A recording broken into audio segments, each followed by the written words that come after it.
Hi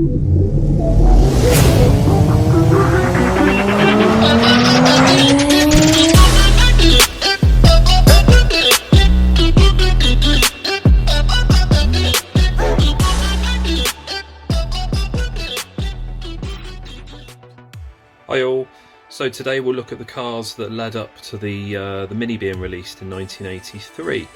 So this is the first of Mardave's electric cars, the Mardave 1/12 Electric. I sadly don't have a car to show you, that's currently one I'm still looking for.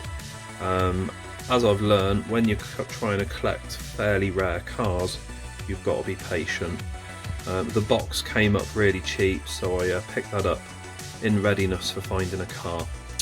So this was released in 1979, featured Mardave's first electronic speed controller, and I believe this was the only car that used the what would be known as the Mark I speed controller. This then led on to the Mark II Electric. Picked one of these up quite some time ago now, and yeah, I always liked this one. This was a used car, so it was stripped, cleaned, and then repainted in the box art theme. And yeah, I was really pleased with this one. Great looking car from all round. I'll just pan around all the angles. And this came in 3 formats. The Lola, as you see there, which would be regarded as the 4-cell Lola. The F1 car that you can see on the front of the box there. And then they did a second, slightly larger Lola body shell, which I think was known as the 6-cell car, so you could carry a larger pack. And I think the way this worked is that the motor would then be positioned behind the rear axle. So at the back of the car, on this larger shell, you'd actually have a hump that comes out over to enable you to have the motor behind the axle. I'll take the shell off in a moment as usual and have a quick look at the chassis. And then sat with the Mark I Mini, really nice looking pair of cars.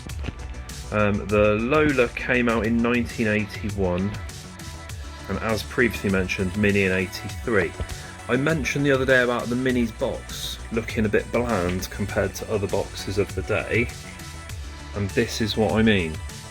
So you'll see there, compared to the other boxes, which are actually earlier, it's a very basic box, whereas these feature details about the cars themselves, with colour pictures, and yeah, they're really well presented.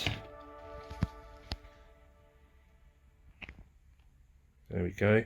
So I should just take the bodies off. Here we have the chassis. So a longer chassis than the Mini. As I've mentioned and read in the magazine article, apparently these chassis were cut down to make the shorter chassis for the Minis. And then you've got the same wishbone arrangement there, with the steering going through the middle of it. The wheels, it shares the same wheels as the Mini. You've got the Mark II speed controller there. The axle blocks also as used on the Mini. Another little thing about this car though is the overall look of it is very similar to the 1/8 scale Mark IV chassis. So if you imagine you've got on those the metal chassis with the side plates, engine and axle blocks at the back of the car, the way the bumper arrangement is there as well, it is very much like a mini version of those 1/8 scale. I'll do a comparison of that sometime soon. But there you go, that's where the Mini originated from.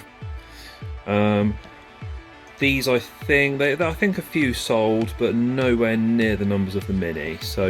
But we spoke about that last time about how well they went.